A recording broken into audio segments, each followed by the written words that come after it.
സൗദിയിൽ ജിദ്ദയിൽ വന്നിറങ്ങിയപ്പോൾ നേരെ വെളുക്കണേ ഉണ്ടായിരുന്നുള്ളൂ. അവിടുന്ന് യാമ്പൂലെത്തി. അവിടെ ഹമൂസ് ആൻഡ് തമിയ എന്ന് പറഞ്ഞിട്ടൊരു കടയുണ്ട്.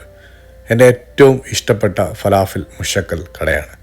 ഇതിലാദ്യം ഒരു ഹമൂസ് ചേർക്കും, നല്ല ഗുബൂസിൽ, പിന്നെ ഫലാഫിലൊന്നും അകത്ത് വെച്ചിട്ട് പിന്നെ മുട്ട, പുഴുങ്ങിയ മുട്ട. രാവിലെയും വൈകുന്നേരത്തുമൊക്കെ നല്ല തിരക്കാണ് ഈ കടയിൽ. ഇപ്പോൾ ഫ്രഞ്ച് ഫ്രൈസായി, ഒമാനി ചിപ്സ്, വെജിറ്റബിൾസ്, ക്യാബേജ്, കുരുമുളക് പൊടി, ഉപ്പ്, പിന്നെ തഹീന, ടൊമാറ്റോ സോസ്, മറ്റേ സ്പൈസി സോസ്, ഇത് ബേഗൻ, കത്തിരിക്ക, ഇതെല്ലാം കൂടെ ഇട്ട് മടക്കിയെടുത്ത് പേപ്പർ റാപ്പ് ചെയ്തിട്ട് ചൂടാക്കി തരും. ഇങ്ങനെ ഇത് പല രീതിയിൽ ഉണ്ടാക്കാറുണ്ട്. ഇത് യാമ്പൂല one of the best hummus and തമിയ ഷോപ്പാണ്.